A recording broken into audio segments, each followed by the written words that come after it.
Welcome to Athens Happens. I'm Emily Zeiler, Digital Managing Editor at The New Political. And I'm Kuhn, Senior Digital Producer. Athens Happens is a podcast brought to you by The New Political, a student publication dedicated to explaining the nuances of Ohio University, Athens, and state politics. You can find new episodes on Monday at thenewpolitical.com or wherever else podcasts can be downloaded. Disclaimer. Our guest today is a former opinion writer for The New Political. This week, we sit down with Hannah Fleming, Chief Justice of the Ohio University Student Senate Judicial Panel, who is the first female to hold the position at OU. Hi, Hannah. How are you? I'm good. How are you? Doing good. So, just for the listeners at home who may not know, can you sort of explain what the Judicial Panel is? Yeah, absolutely. So, the Judicial Panel is a group of people that are connected to the Senate, but we're not in Senate. We're a separate body of the Student Senate at OU, and we work to ensure that everybody's following the rules and procedures in Senate. Whenever they want to pass a bill or a resolution, it comes to us so we can help them write it and make sure that it's following all the procedures, following any precedents that need to be followed. And we also deal with all the elections during spring semester. Okay, so basically you sort of make sure that Student Senate is following the rules and help them form the rules for their body and the bills they're writing and stuff? Yeah, we just make sure everything runs smoothly, people are doing what they are supposed to be doing, and making sure that they are doing the proper roles for their position that they got elected or appointed to. Okay. And so you said you're involved in the Student Senate elections. Yes. Would you say that that's your most busy season for the Judicial Panel? Oh, for sure. During election season, we have to deal with a bunch of different things. One of those would be hosting debates for people that want to run for positions, whether that's executive officer positions like president, vice president, treasurer. People who want to be senators at large, will have debates for that, debates for residence life senators, pretty much any position. We'll host those debates. We also handle the campaign finance reports, making sure that everyone that's applying, that they're eligible to be running, making sure that they're following the proper rules that are outlined in the election handbook, they're not advertising their campaign too early, that they're not doing anything that's unethical.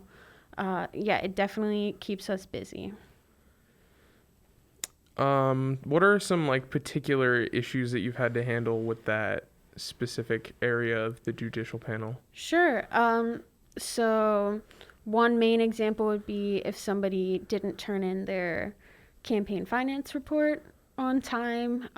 Maybe they spent money on flyers to hand out or to make an advertisement or something. They could get in trouble if they don't hand that in on time or if they don't hand it in at all.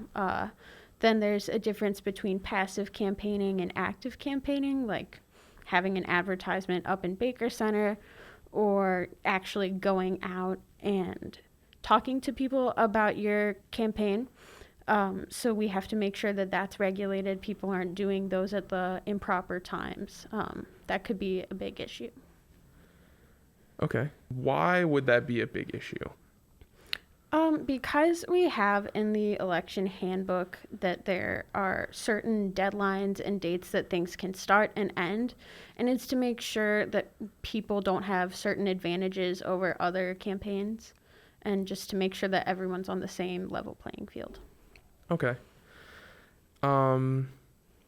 So is this Judicial Panel related at all to the Graduate Student Senate? Not necessarily. They're a little bit more separate from our regular undergrad student senate. However, we have had members of the Judicial Panel who are grad students. We actually had one last year who graduated. But once you're in the panel, you get your appointment, you can stay on there for your entire time at Ohio University. So if you decide to stay here for grad school, you could still be in the panel. Okay. So what's it like to be the first female Chief Justice? It's pretty awesome. I think it's something that I'm definitely really proud of, but it's also shocking that, we've had so many female members in judicial panel and nobody has ever been the Chief Justice. It kind of makes me wonder why, but I'm also just like proud to have that honor, to say I was the first female Chief Justice. I definitely feel like I'm part of a good change that's happening at Ohio University.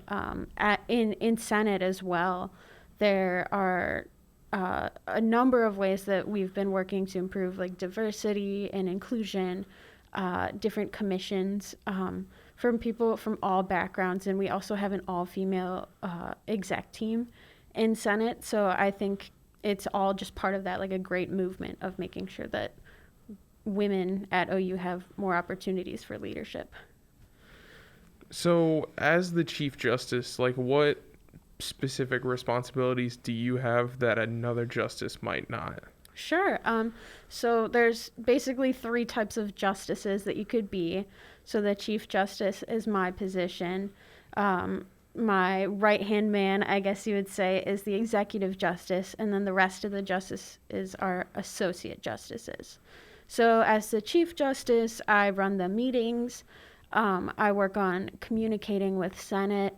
Normally, if we have a clerk of court, they would attend the Senate meetings and report to me about what happened.